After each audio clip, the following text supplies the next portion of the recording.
अब 100 दिन से ज्यादा हो गए।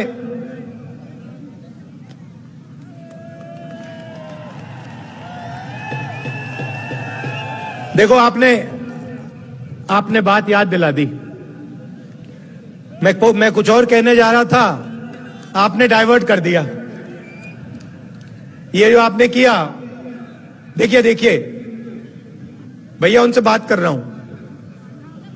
पुलिस जी, जो आपने अभी ये किया ना, इसने मेरे दिमाग को थोड़ा डाइवर्ट कर दिया। मैं पहले कुछ और कहने जा रहा था, अब दूसरे रास्ते से निकलेंगे। यात्रा अब 100 दिन से चल रही है।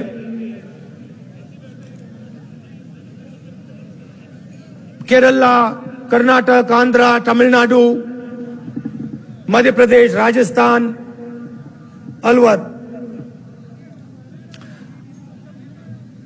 रास्ते पे कभी कभी, जैसे मैंने यहां बोला प्रेस के हमारे मित्रों, मुझे रास्ते पे अपने दूसरे प्यारे मित्र भी मिल जाते हैं। आमतौर से वो बीजेपी के ऑफिस के ऊपर खड़े होते हैं। मैं निकलता हूं, वो ऐसे खड़े रहते हैं।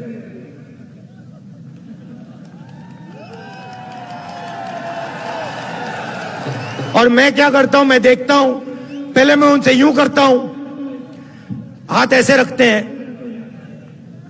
राहुल गांधी को वेव नहीं कर सकते, करना चाहते हैं मगर अलाउ नहीं है।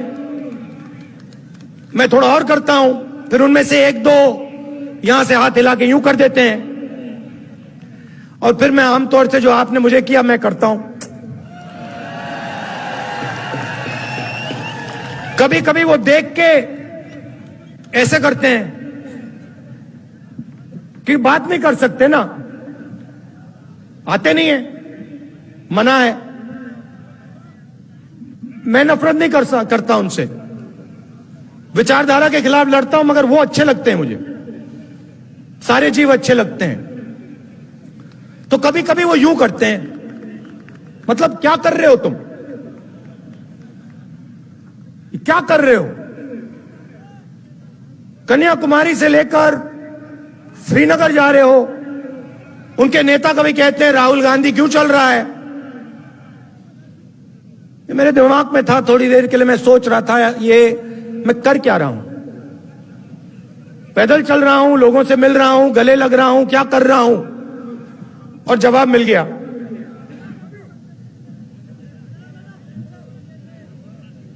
उनके जो कार्यकर्ता हैं जो मुझसे यूं करते हैं, क्या कर रहे हो, उनके लिए जवाब।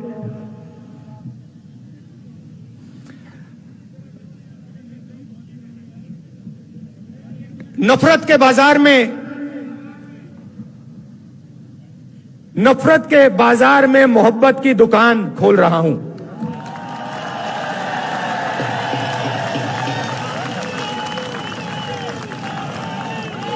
आप मुझसे नफरत करो, आप मुझे गाली दो, यह आपके दिल की बात है। आपका बाजार नफरत का,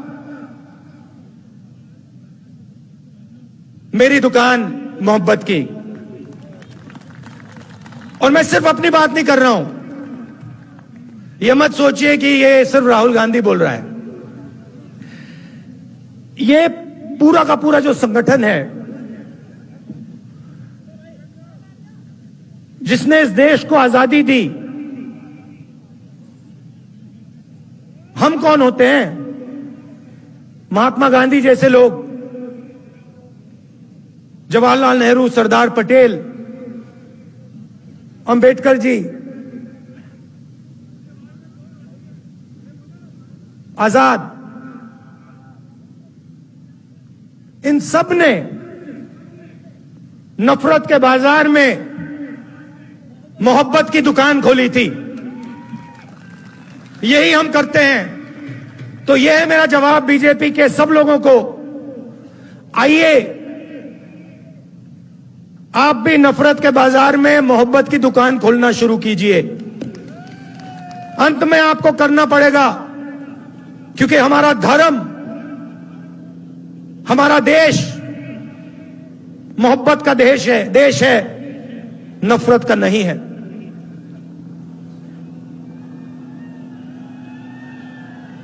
चलते हुए बहुत सारा सीखने को मिलता है। कई चीजें अच्छी लगती हैं, कई चीजें इतनी अच्छी नहीं लगती हैं।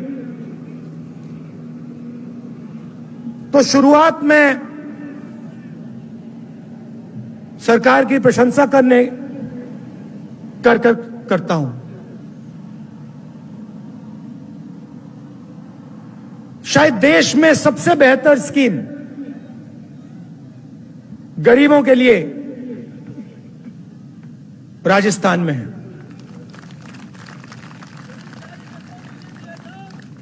देखिए, मैं प्रशंसा कर रहा हूं, मैं फिर बुराई भी करूंगा, सच बोलूंगा मैं।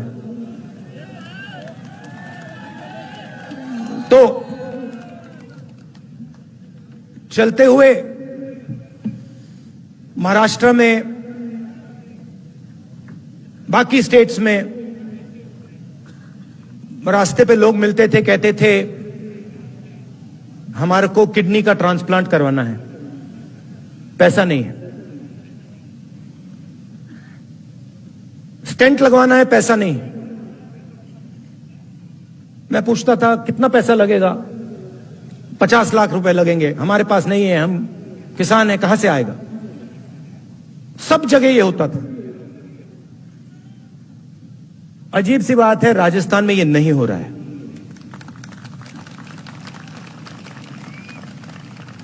कल पहली बार 2 लोगों से मिला।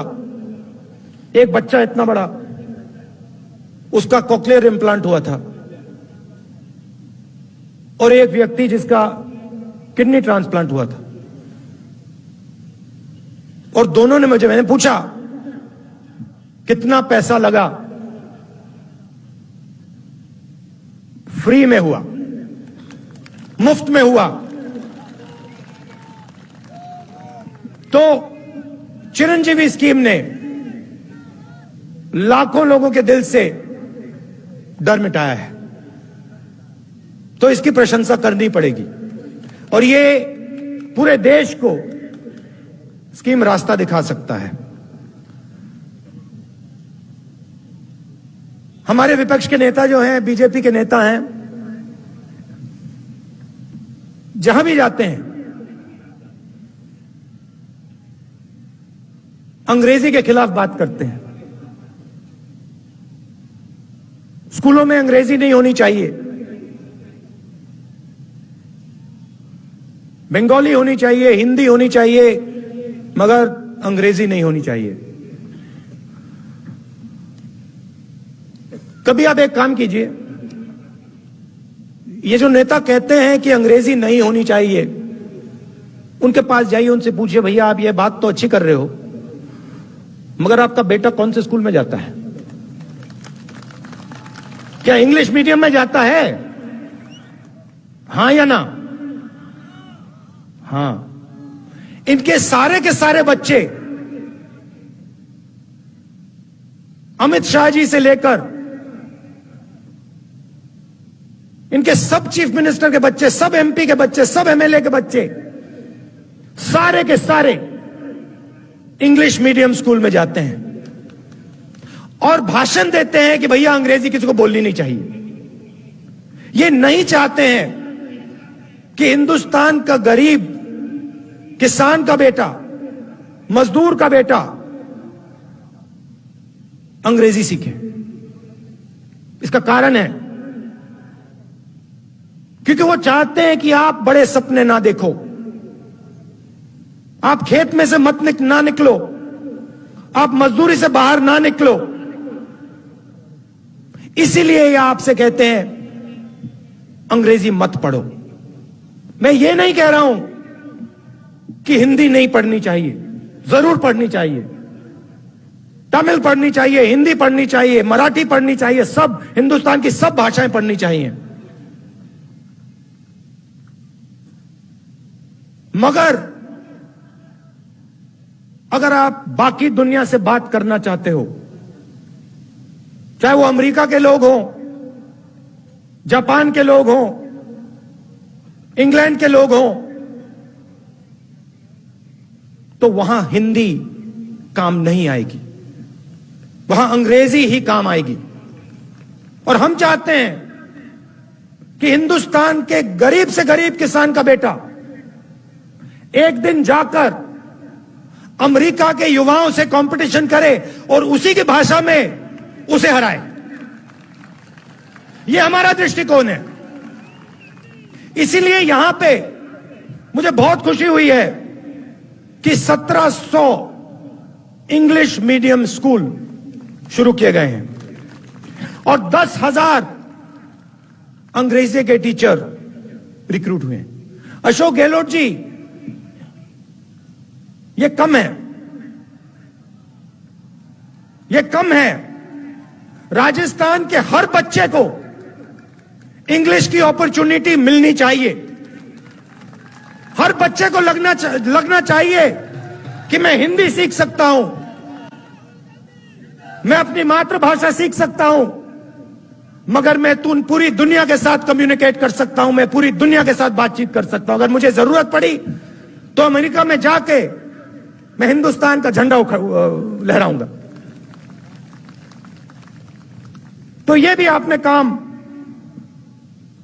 बड़ा अच्छा किया है।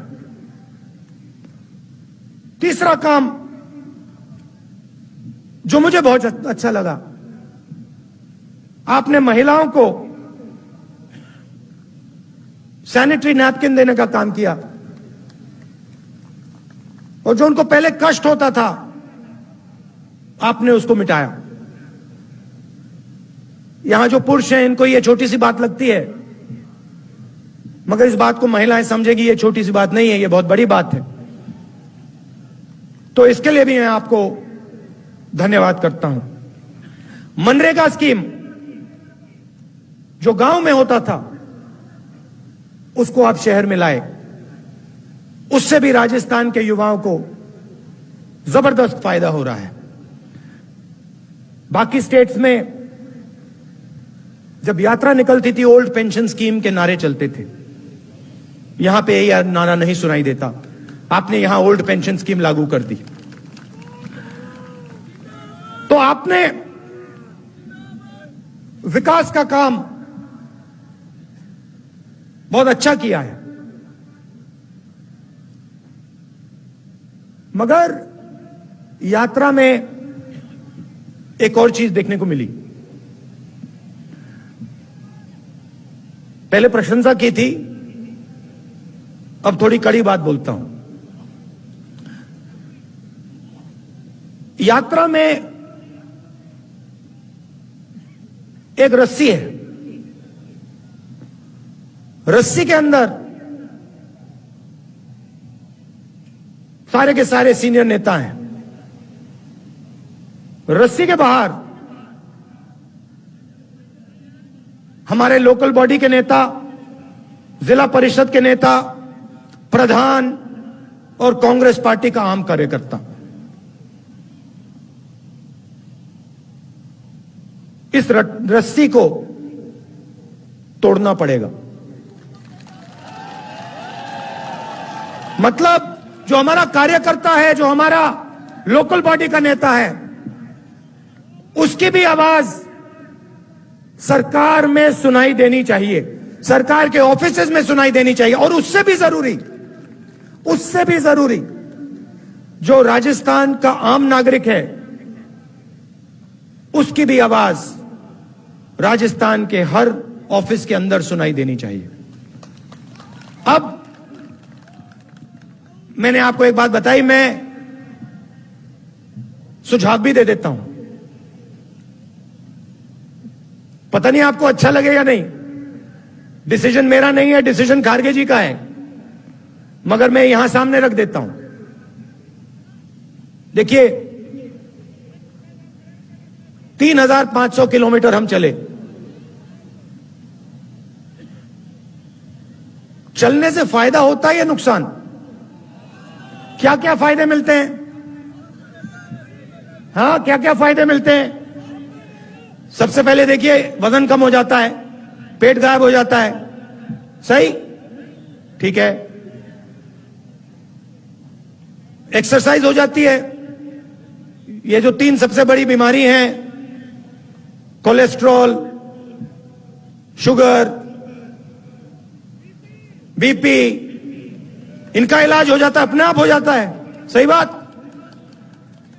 तो मेरा यह सुझाव है, और इससे सबका फायदा होगा। जैसे ये भारत यात्रा जो है, ये एक सोच है, ये एक यात्रा नहीं है। ये एक सोचने का तरीका है, देश के लिए ये एक विजन है। तो मेरा सुझाव ये है कि जैसे हम कन्याकुमारी से कश्मीर तक चले, वैसे महीने में एक बार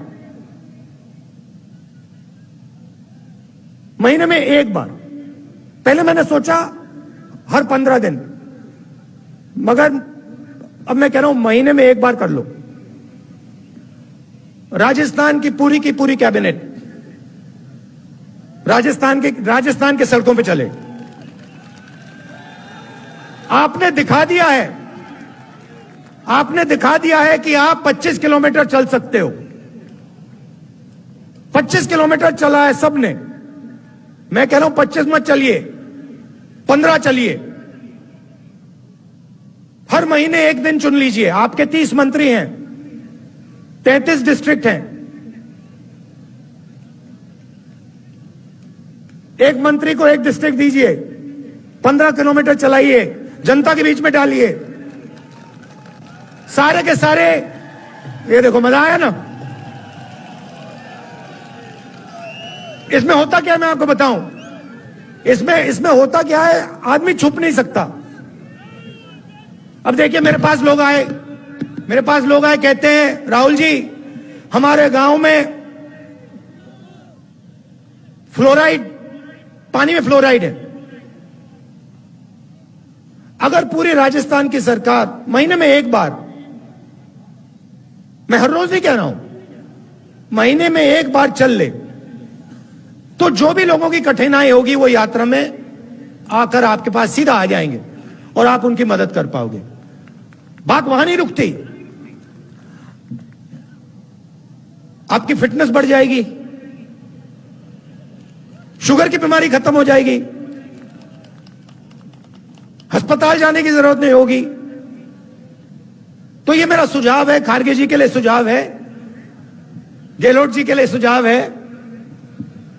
अगर ये करना चाहें, मुझे लगता है इससे कांग्रेस पार्टी का, राजस्थान का और हमारे सब नेताओं का फायदा होगा। क्या लगता है आपको? सही बात है।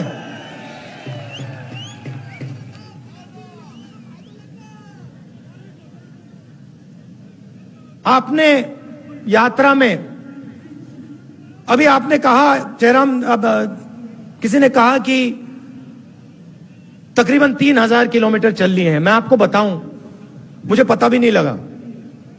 आप देखिए, मेरा चेहरा देखिए, जितनी थकान कन्याकुमारी में थी अभी है, तो मुझे थकान ही नहीं हो रही। मुझे मजा आ रहा है, अच्छा लग रहा है। और थकान क्यों नहीं हुई कि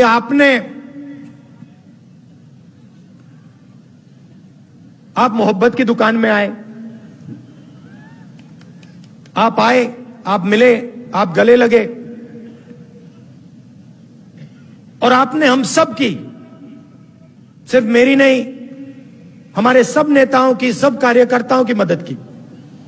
आपने कहा कि ये जो कर रहे हो, भारत जोड़ो यात्रा जो है, भारत में नफरत मिटाने का काम जो कर रहे हो, बेरोजगारी के खिलाफ जो खड़े हो, महंगाई के खिलाफ जो खड़े हो, ये आप सही कर रहे हो। और आपने पूरी अपनी शक्ति इस यात्रा में डाल दी। लाखों करोड़ लोग आए हैं। कोई लोग 3000 किलोमीटर चले, कोई 2000 चले, कोई 500 चले, कोई 10 किलोमीटर चले, कोई हर 2-3 दिन आते हैं, मगर लाखों लोगों ने हमारी मदद की।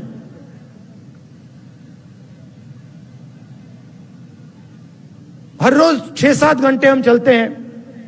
आज मेरा भाषण थोड़ा लंबा हो गया, मगर आमतौर से हम 7-8 घंटे आपकी बात सुनते हैं, किसानों की बात, मजदूरों की बात, और फिर 15 मिनट हम आपकी बात रखते हैं। दो चीजें मैंने इन सड़कों पे सुनी जो मैं अशोक गहलोत जी से कहना चाहता हूं। काफी चीजें मैंने उनको बताई हैं, मगर ये दो चीजें मुझे भविष्य के लिए महत्वपूर्ण लगी। पहली चीज ये कि जो हमारे आदिवासी भाई बहन हैं,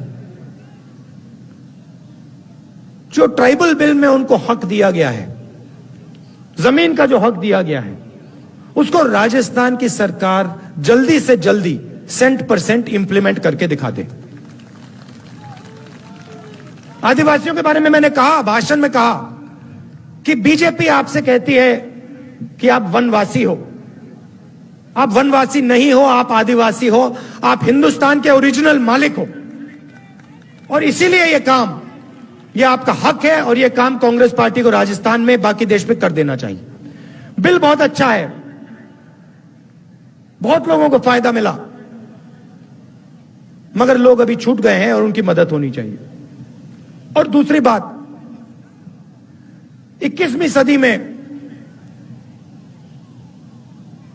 जिसको हम गिग वर्कर कहते हैं, जो उबर चलाते हैं, ओला चलाते हैं, जोमेटो के लिए काम करते हैं, जो डिलीवरी का काम करते हैं, छोटे छोटे काम करते हैं, उनके बारे में हमें सोचना है। जो सरकार में काम करता है उसे सरकार पेंशन देती है, उसकी रक्षा करती है, मगर जो लाखों लोग, करोड़ों लोग गिग इकोनॉमी में काम करते हैं, उनका कोई सोशल सिक्योरिटी का सिस्टम नहीं है, उनका कोई पेंशन का सिस्टम नहीं है, उनकी रक्षा नहीं होती है। तो इसके बारे में भी सरकार को सोचना चाहिए। मेरा सुझाव है कि उनके लिए सरकार एक तरीका निकाले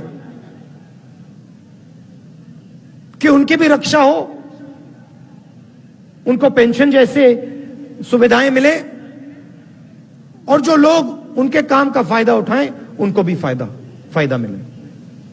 एक बार फिर आप सब आए, दिल से मैं आपका धन्यवाद करना चाहता हूं। और जैसे मैंने कहा, आप सब नफरत के बाजार में मोहब्बत की दुकानें खोलिए। धन्यवाद।